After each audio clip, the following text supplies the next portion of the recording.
ஹல்லேலூயா, ஹல்லேலூயா. தேவனுக்கு மகிமை உண்டாவதாக.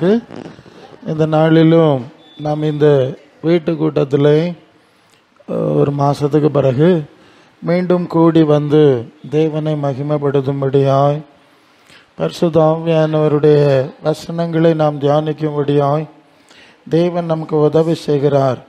அதற்காக நாம் தேவனுக்கு துதி செலுத்துகிறோம். யாவரும் இயேசுவின் நாமத்திலே அன்பின் நல்வாழ்த்துக்களை நாம் பரிமாறிக்கொள்ளுகிறோம். ஹல்லேலூயா. நாம் வசனத்துக்குள்ளே போனோம். ரோமர் 12:2 படிக்கிறோம். ரோமருக்கு எழுதின நிருபம் 12ஆம் அதிகாரம் 2ஆம் வசனத்தை வேகமாக வாசிக்கணும். நீங்கள் இந்த பிரபஞ்சத்துக்கு ஏற்ற வேஷம் தெரிந்து வாழாமல் பரலோக தேவனுடைய நன்மையும் பிரியமும் பரிபூர்ணமான சித்தம் என்னதென்று பகுத்து அறியத்தக்கதாக மனசு புதிதாகி மறுரூபம் ஆகி கொண்டே இருக்க வேண்டும். ஹல்லேலூயா.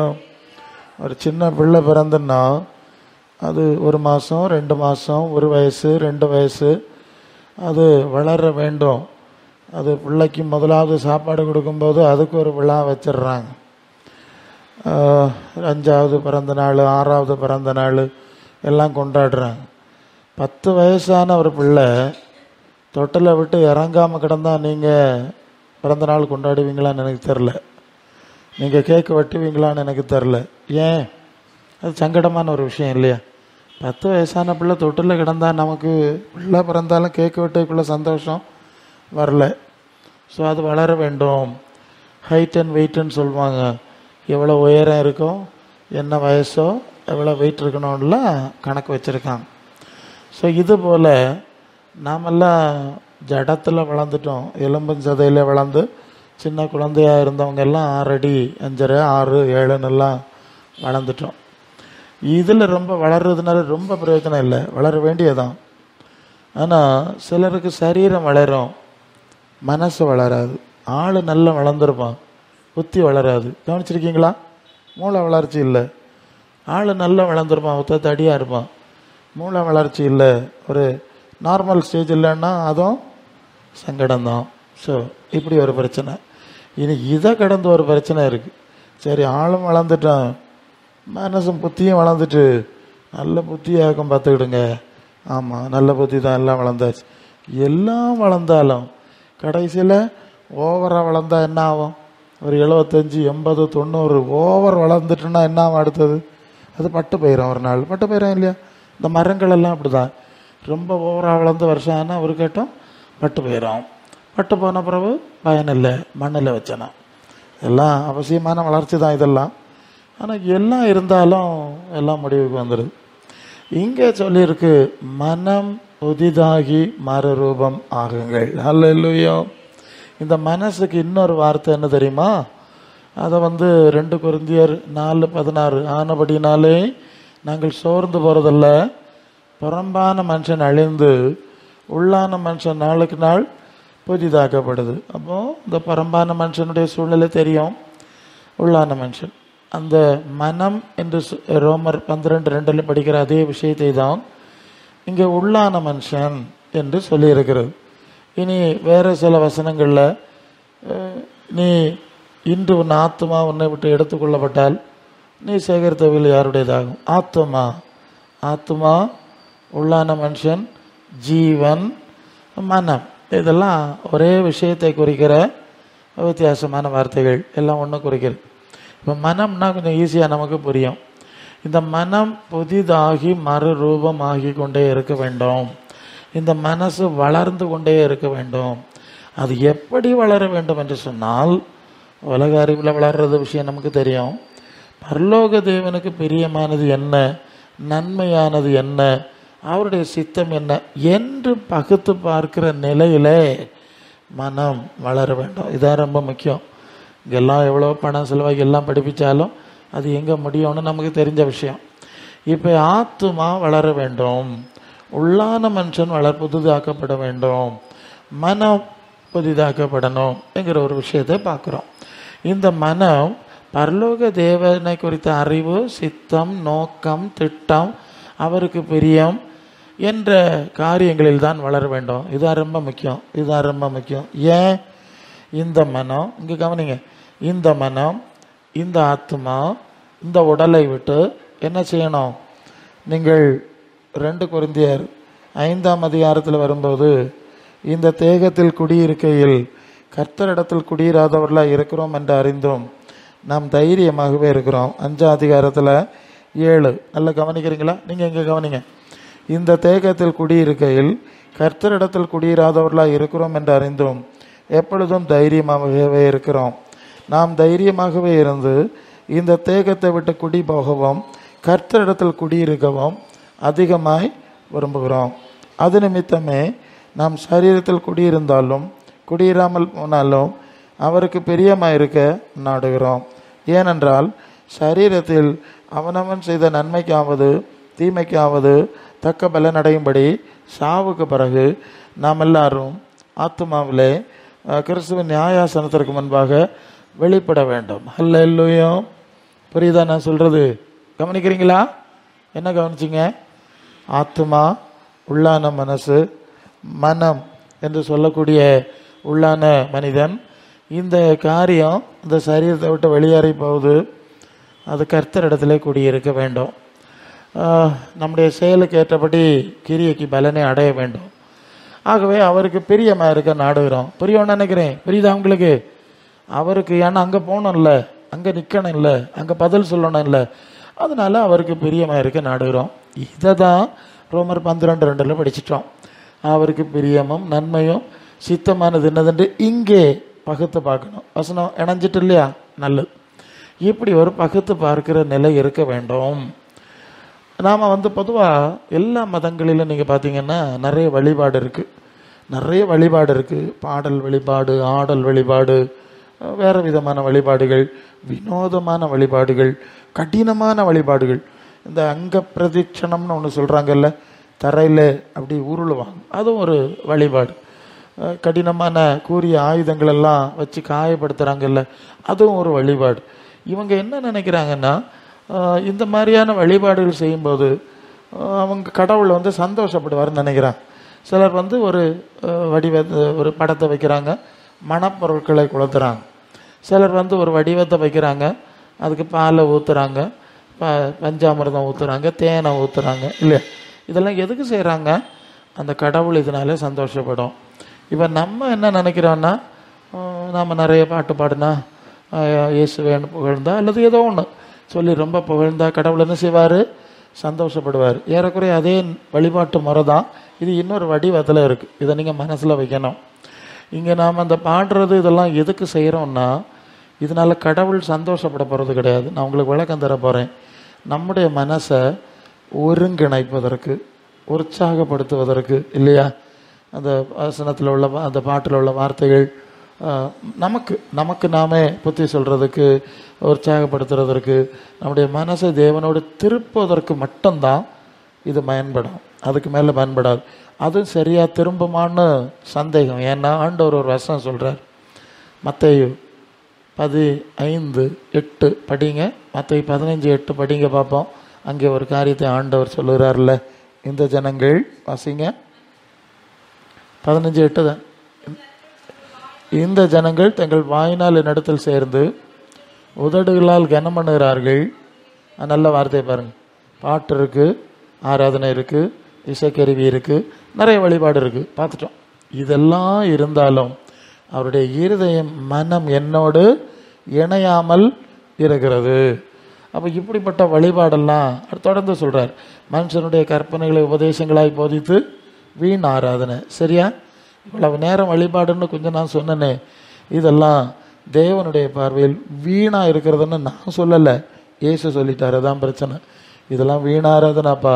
மனுஷர்கள் இப்படியெல்லாம் நிறைய கொள்கைகளை வச்சுருக்கிறான். அப்போ சரியான ஆராதனை என்றால் என்ன அப்படின்னு ஒரு கேள்வி இருக்குது. இதை இந்த இடத்துல ஆண்டவர் சொல்கிறார், நம்முடைய மனம் தேவனோடு இணைக்கப்பட வேண்டும். சரிதானே? நம்முடைய இதயம் தேவனோடு இணைக்கப்படணும். அதுக்கு நீங்கள் ரோமர் 12:1 நீங்கள் உங்கள் உங்கள் வாழ்க்கையை தேவனுக்கு பிரியமான ஜீவ பலியாக ஒப்பு கொடுக்க வேண்டும் என்று தேவனுடைய இரக்கங்களை முன்னிட்டு உங்களை வேண்டிக் கொள்கிறேன். இதுவே நீங்கள் செய்யத்தக்க புத்தியுள்ள ஆராதனை. அப்போ வீண் ஆராதனை இருக்குது, பயனுள்ள ஆராதனை இருக்குது, புத்தி உள்ள ஆராதனை இருக்குது, புத்தி இல்லாத ஆராதனை இருக்குது. இப்போ வசனம் எல்லாம் மேட்ச் ஆகிட்டுல்ல? சரி, அப்போ சரியான ஆராதனைன்னா என்ன? நம்முடைய மனம் தேவனோடு இணைக்கப்படுவது. வீண் ஆராதனை இல்லாத பயனுள்ள ஆராதனை என்ன? நம்முடைய வாழ்வை தேவ சித்தத்துக்கு அர்ப்பணிப்பது. ஒரு ஐடியா கிடைச்சல? இந்த எல்லைக்குள்ளே வரலன்னா நீங்கள் எத்தனை வருஷம் எந்த கோயிலில் போய் நீங்கள் அந்நிய பாஷை பேசினாலும் கைகால் உதறினாலும் உங்களுக்கும் தெய்வத்துக்கு சம்மந்தம் வராது. உங்களுக்கும் இல்லை, எனக்கு சேர்த்து தான். அல்லேலூயா.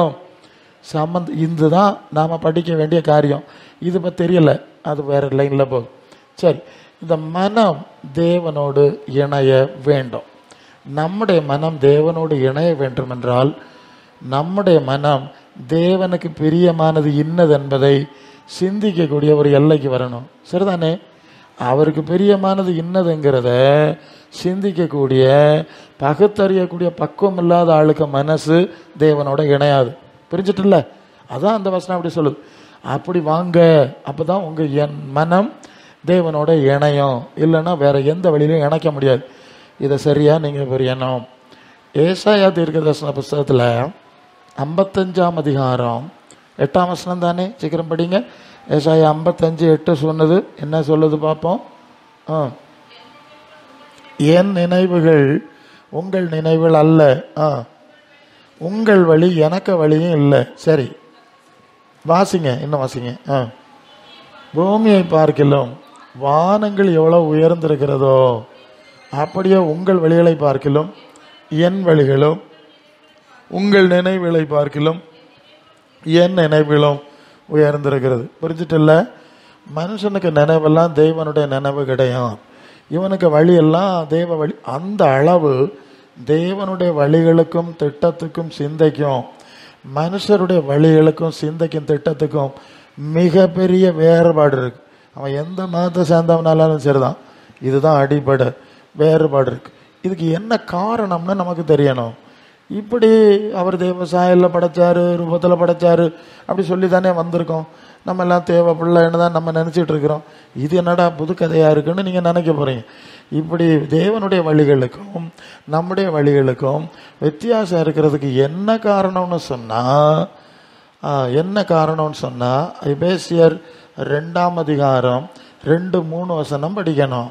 எபேசியர் 2ஆம் அதிகாரம் 2-3 வசனம் வேகமாக படிக்கணும். படிங்க.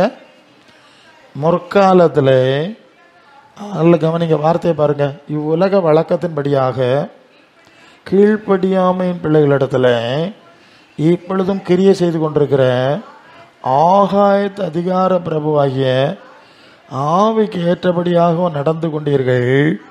அவர்களுக்குள்ளே நாம் எல்லாரும் முற்காலத்தில் மாம்ச விருப்பங்களின்படி நடந்து மாம்சமும் மனசு விரும்பினவளை செய்து சுவாபத்தினாலே மற்றவர்களைப் போல தேவனுடைய எதிரிகளாய் தேவனுடைய தண்டனைக்குரியவர்களாக வாழ்ந்தோம். இங்கு கவனிக்கணும், பரலோக தேவ சித்தம் செய்ய கீழ்ப்படுகிறவர்களுக்கு தேவன் தம்முடைய தூய ஆவியை கொடுக்கிறார் என்று சொல்லி நாம் அப்போஸ்தலர் நடபடிகள் 5ஆம் அதிகாரம் 32ஆம் வசனத்திலே வாசிக்கிறோம்.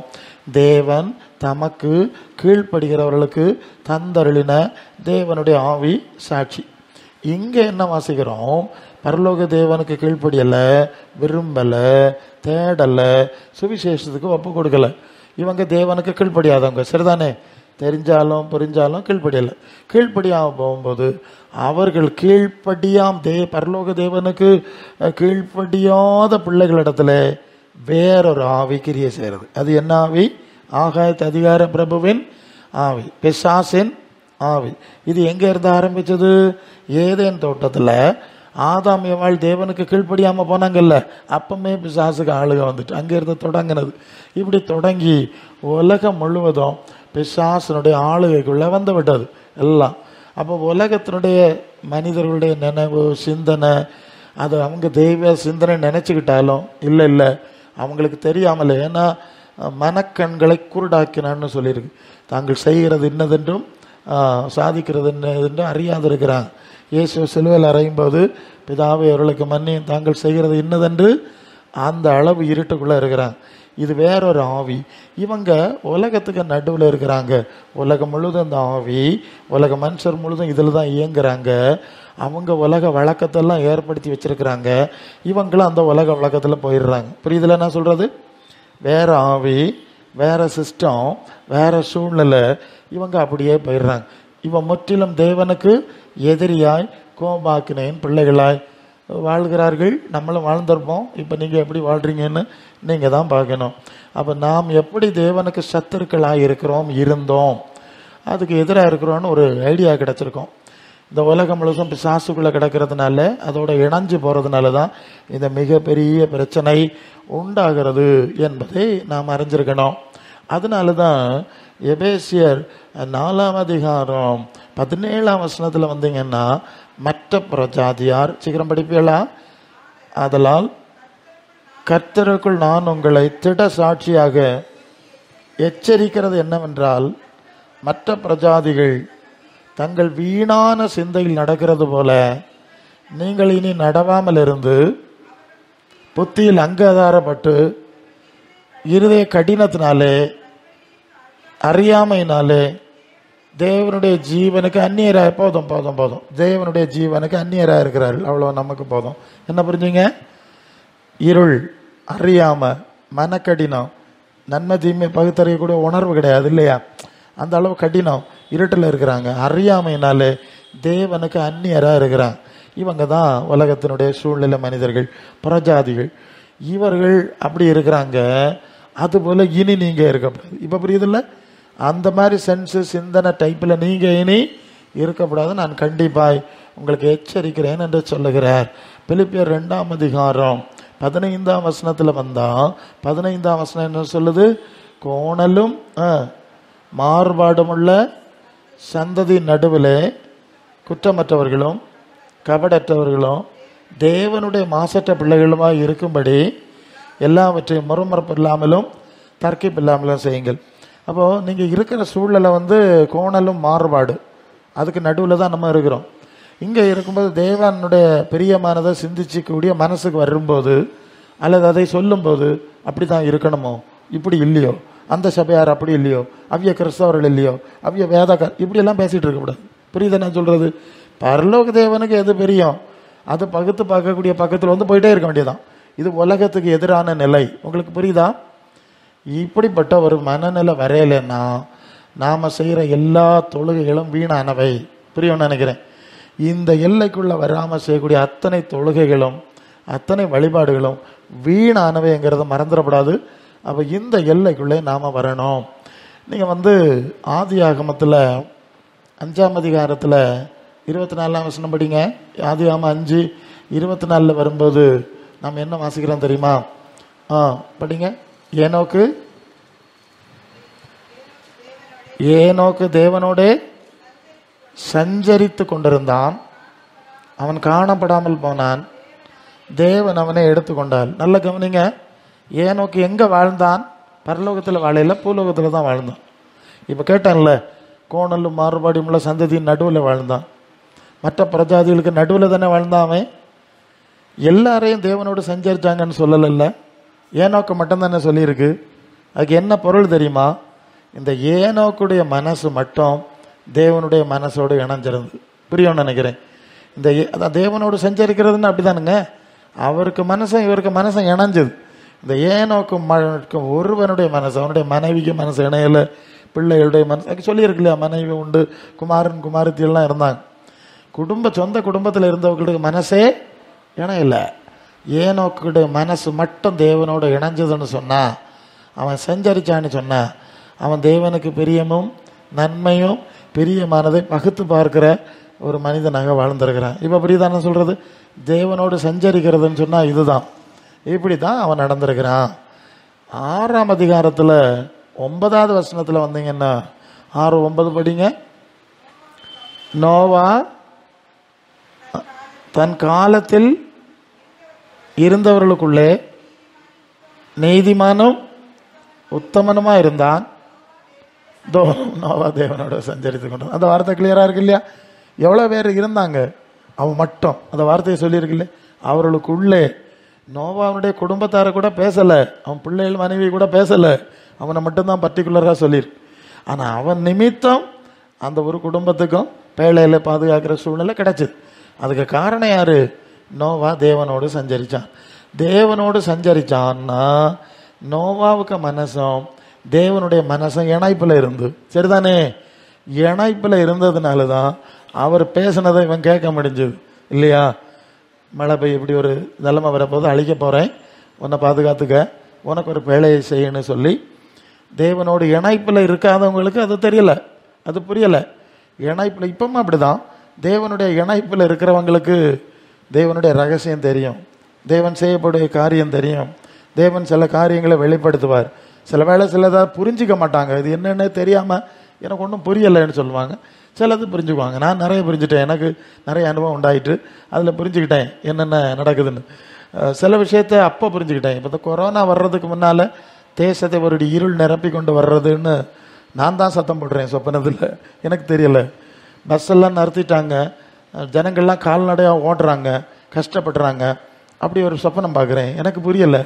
கொரோனாவுக்கு முன்னால், கொரோனா வந்தப்பறம் தான் தெரிஞ்சு, ஓஹோ இதை தான் தேவன் காட்டியிருக்காரு. எனக்கு அப்போ புரியலை. சில விஷயத்தை அப்போ புரிய மாட்டோம், பிறகு புரிஞ்சிருவோம். எப்படி இருப்பினும் நம்முடைய மனம் தேவனோடு இணைக்கப்படும் போது பல விஷயங்களை தேவன் நம்மோடு பேச முடியும். அப்போ மனம் தேவனோடு இணைய வேண்டும் என்று சொன்னால் தேவனுக்கு பிரியமோ நன்மை பரிபூர்ணமாக தான் சிந்திக்கணும். நீங்கள் நல்ல கவனிங்க, கிறிஸ்தவர்களாக வாழ்கிறதுனால பயன் வராது, ஆமாம், அந்த வழிபாடு செய்கிறதுனால பயன் வராது. இந்த மனசு இணைஞ்சு அதை புரிஞ்சு அதற்கேற்ப நீங்கள் நடக்கணும். ஏன்னா நீங்கள் எபிரேயருக்கு எழுதின நிருபம் 8ஆம் அதிகாரம் அதனுடைய 10ஆம் வசனமாக நீங்கள் படித்தா அங்கே சொல்கிறார், நான் என் பிரமாணங்களை அவருடைய இருதயத்தில் எழுதுவேன். 10, ஆமாம் படிங்க. நாட்களுக்கு பின்பு, சரி, உடன்படிக்கை என்ன தெரியுமா? என்னுடைய பிரமாணங்களை மனசுல வைப்பேன். எங்க வைப்பேன்? மனசுல வைத்து அவனுடைய இருதயங்களில் அவைகளை நல்லா நீங்க படிச்சிடணும். நம்முடைய இருதயங்களில் தேவன் தம்முடைய பிரமாணத்தை எழுதுகிறார். இது சரி, இது தப்பு, இப்படி இப்படி நடக்காதுன்னு எழுதுகிறார். ரோமர் 2:12-13 சீக்கிரம் படிங்க. ரோமர் 2:12-13 படிங்க. நியாய பிரமாணம் இல்லாத பிரஜாதிகள் இல்ல, அதுக்கு முந்தின வசனமா? நியாய பிரமாணம் இல்லாத பிரஜாதிகள் அடுத்த வசனம். சரி, அடுத்த வசனம் படிங்க.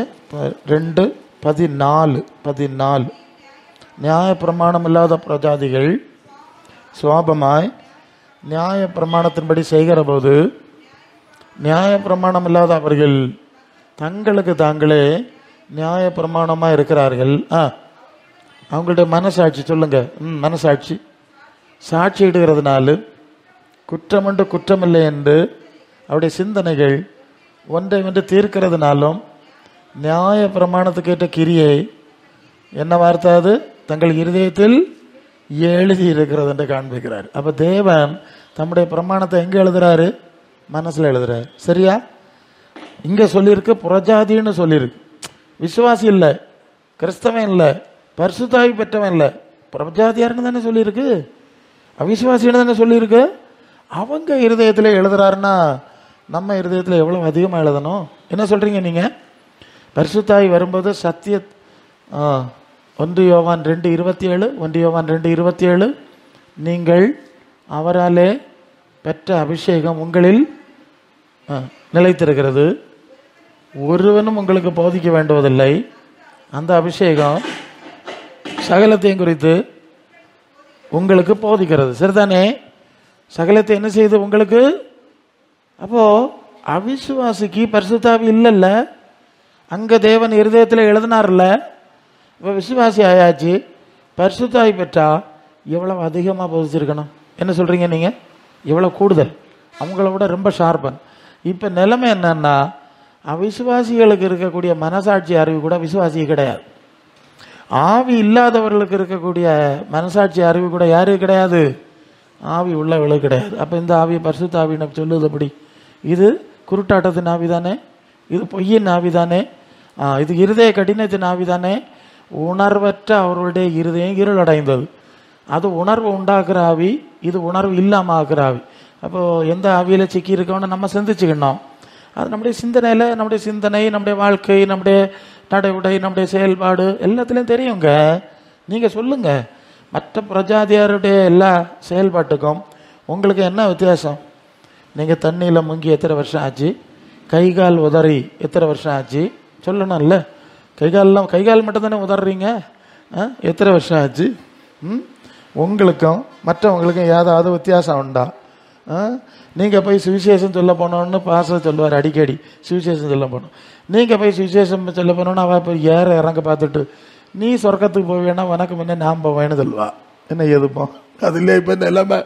ஆமாம், ஒரு இடத்துல வட இந்தியாவில் ஒரு பொம்பளை இயேசுநாதரை பற்றி துண்டு பிரதி கொடுக்குது.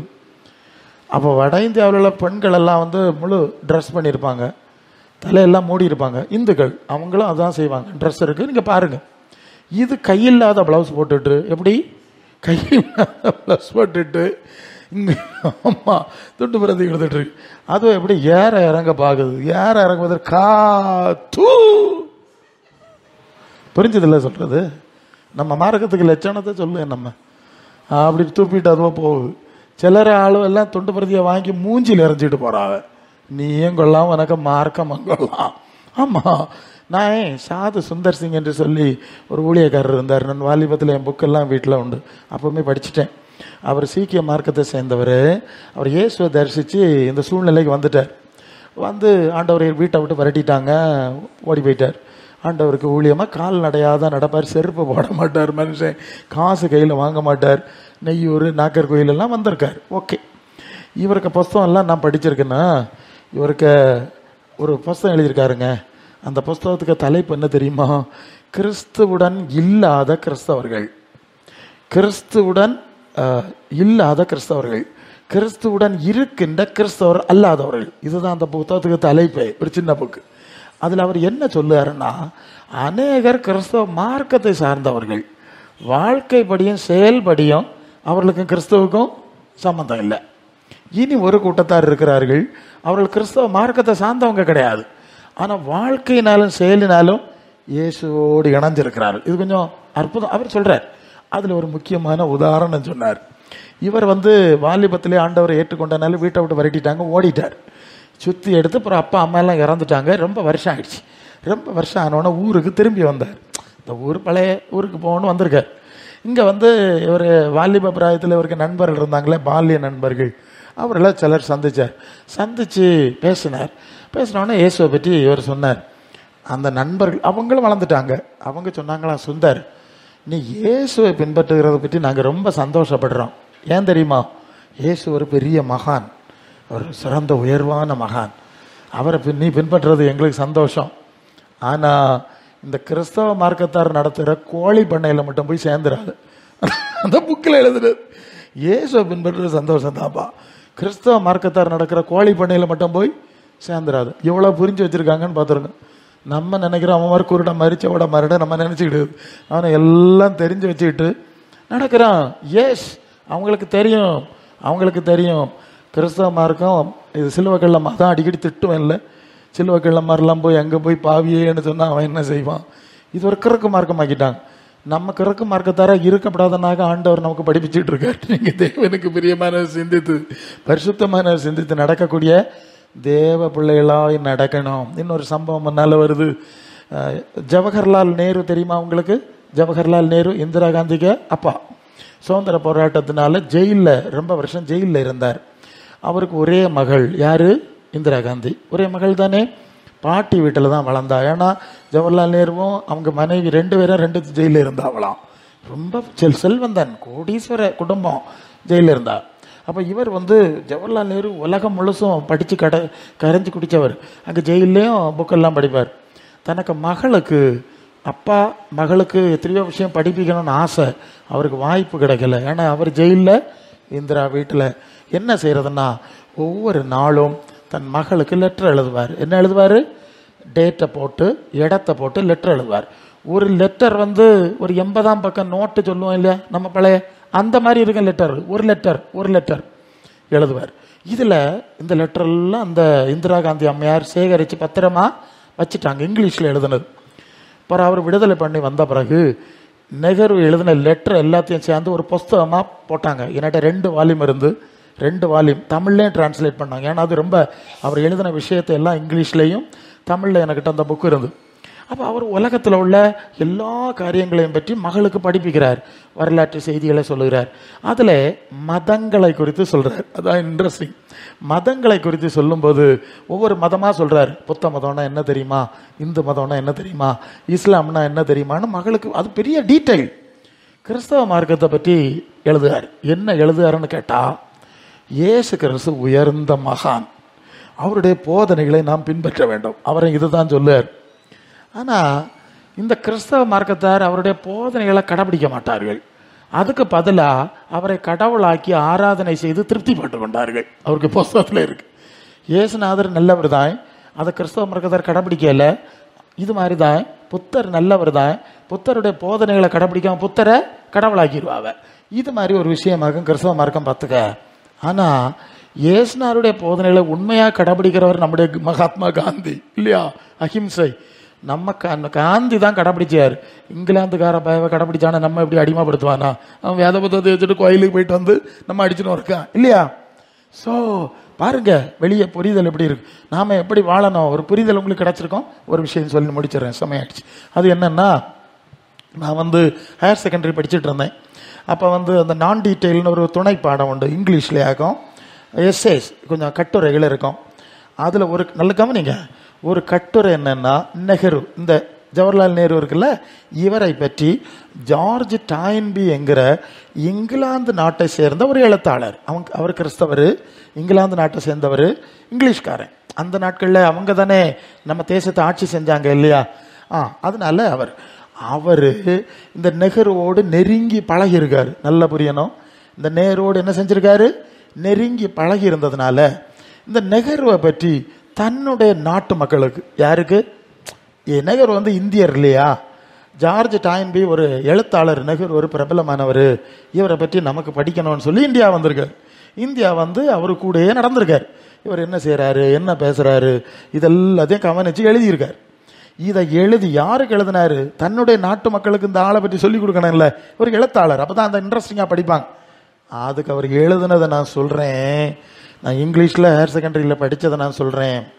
அவர் இப்படி எழுதுறார், நான் ஜவஹர்லால் நேருடைய அன்றாட வாழ்க்கை, அவருடைய முறைகள் எல்லாம் உன்னிப்பாய் கவனித்து பார்த்தபோது இங்கிலீஷில் அந்த வேர்டு எப்படி இருக்கும், he is practicing Christ's sermon on the mount.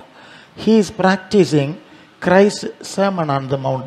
தமிழில் என்ன அர்த்தம் தெரியுமா, அவர் இயேசுவின் மலை பிரசங்கத்தை அப்படியே கடைபிடிப்பது போல நான் கண்டேன். இப்போ புரியுதா? மத்திய 5ஆம் அதிகாரத்தில் சாந்த குளமுள்ள ஒரு பாக்கியவான்கள் அந்த பாக்கிய வசனம் இருக்குல்ல, இதுதான் மலை பிரசங்கம். அந்த இயேசுவின் மலை பிரசங்கத்தை அப்படியே கடைபிடிக்கிற ஒரு மனிதராக நான் நேருவை பார்த்தேன்னு சொல்லி தனக்கு நாட்டு மக்களுக்கு எழுதி அனுப்பிட்டார். சரியா? இங்கே வந்து பார்த்துட்டு இன்னும் யோசிக்கணும், ஒரு கிறிஸ்தவ நாட்டை சேர்ந்த ஒரு கிறிஸ்தவ மனுஷன் ஒரு இந்து மார்க்கத்தை சேர்ந்த ஒரு மனுஷனை பற்றி கொடுக்குற சாட்சி உங்களுக்கு புரியுதா? உங்களுக்கு புரியும்னு நினைக்கிறேன். ஆனால் நம்ம லட்சணம் இயேசு ஆராய்ச்சிட்டா போகிறோம், விசுவாசிச்சுட்டா போகிறோம், குறுக்கு வழியில் சிலுவை கல்லணம் கள்ளியமாக இருக்க மார்க்கம் ஆகிட்டோம் இல்லை, பாவிகளுக்காக எங்களுக்காக வேண்டி கொண்டு குறுக்கு வழியில் குட்டிச்சோறு ஆகிட்டேன் இல்லை மார்க்கத்தை. மார்க்கம் இருக்கட்டும், நம்ம அதுக்குள்ளே சிக்காண்டோம் இங்கே. அப்போ என்ன படிக்கிறோம், இந்த பிரபஞ்சத்துக்கு ஏற்றபடி சிந்திக்காமல் வேஷம் தெரியாமன்னு எழுதியிருக்கு, அதை சரியாக மொழிபெயர்க்கணும். பிரபஞ்சத்துக்கு ஏற்றபடி சிந்திக்கப்படாது, பேசப்படாது, உடுக்கப்படாது, நடக்கப்படாது, எல்லாத்தையும் சேர்த்த வார்த்தை அது. இந்த உலகத்தார மாதிரி நடக்கப்படாது. அதுதான். அப்படி நடக்காம நம்ம அழைத்த பரலோக தேவனுக்கு எது பிரியம், அவருடைய சித்தம் என்ன, நன்மை என்னன்னு என்னைக்கும் பகுத்து பார்த்தா உன் மனசுல ஒரு வெளிச்சம் உதிக்கும். எங்க உதிக்கும் வெளிச்சம்? உதிக்கும். கொஞ்சம் கொஞ்சமா மண்டையில் ஒரு தெளிச்சல் வரும். வந்து வந்து நீ அதுக்கு ஏற்ப அதான் மறுபடியும் பிறக்கிறதுன்னு சொல்லியிருக்கு இல்லையா, புதுசாகுது, புது சிருஷ்டியா இருக்கிறான், பழையவைகள் ஒழிந்து போயின. இந்த புது சிருஷ்டியின் அனுபவம் வந்துகிட்டே இருக்கும். கிறிஸ்துவின் நிறைவான சாயல் தன்மை வரும். இப்படி வரையலன்னா நீங்கள் முங்கினாலும் முங்காமல் போனாலும், கை கால் உதறினாலும் உதறாமல் போனாலும் பரலோக ராஜ்யத்தில் பிரவேசிக்க போகிறது கிடையாது. ஏன்னா பரலோக ராஜ்யம் பரலோக பிதாவுக்கு சித்தம் செய்தவர்கள் இல்லையா? அந்த தன்மை, அந்த சிந்தை வந்தவங்களுக்கு தான் பரலோக ராஜ்யம் பாருங்க. ஆகவே இந்த நாளில் உணர்வடையணும். நம்முடைய வாழ்க்கை எப்படி இருக்கு? நம்ம தனிப்பட்ட வாழ்க்கை, குடும்ப இல்லை வருஷங்க யாரு நாங்கள் கூத்தத்துக்கு இங்கே போவோம், அப்புறம் உலகத்துக்கு நேராக போவோம், கை கால் உதறதுக்கு மட்டும் இங்கே போவோம் இல்லையா? அதுக்கும் ஒரு இடம் வேணாம் இல்லையா?